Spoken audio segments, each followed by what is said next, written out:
చేసిన దాడిని తీవ్రంగా ఖండిస్తున్నా. ఖండించడమే కాదు, ప్రతి ఒక్క దెబ్బ లెక్క పెట్టుకున్నా వడ్డీతో సహా చక్ర వడ్డీ మీకు తిరిగి చెల్లిస్తాం.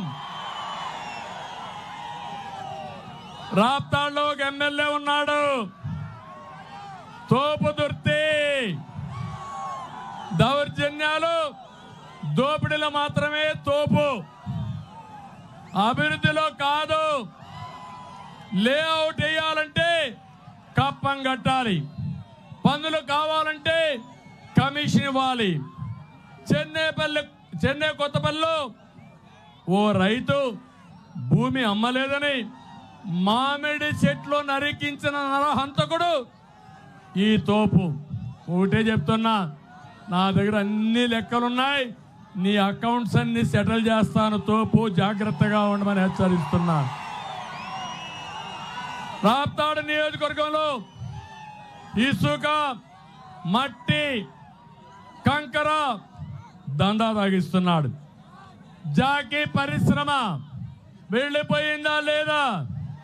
6,000 మంది ఉద్యోగాలు ఉష్కాకు అవునా కాదా? దీనికి కారకులు ఎవరు? సమాధానం చెప్పమని నిలదీస్తున్నా. ధర్మవరం కేతిరెడ్డి, ధర్మవరాన్ని పీడిస్తున్న కేటుగాడు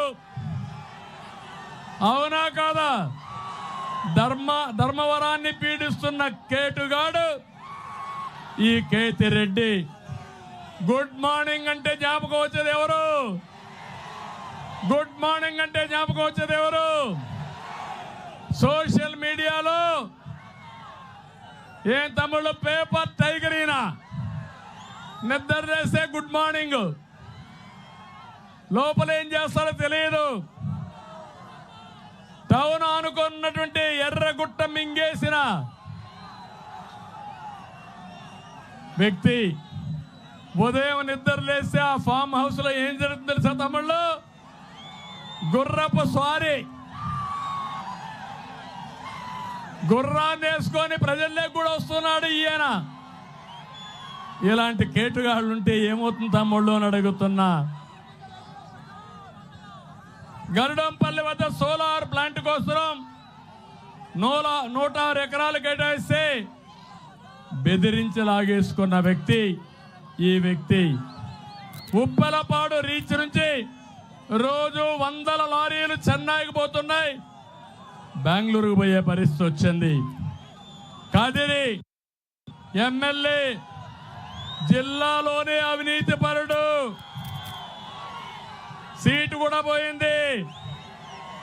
సోలార్ పార్కుల్ని బెదిరించాడు, డబ్బులు వసూలు చేశాడు.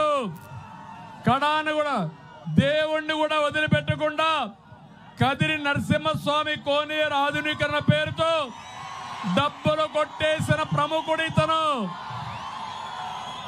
ఒక లేఅవుట్ వేసి కనీసం 10 లక్షల రూపాయలు కప్పం కట్టాలి వీళ్ళు అబ్బసొత్తు మారిగా. పుట్టపర్తి, దుద్దుకుంట,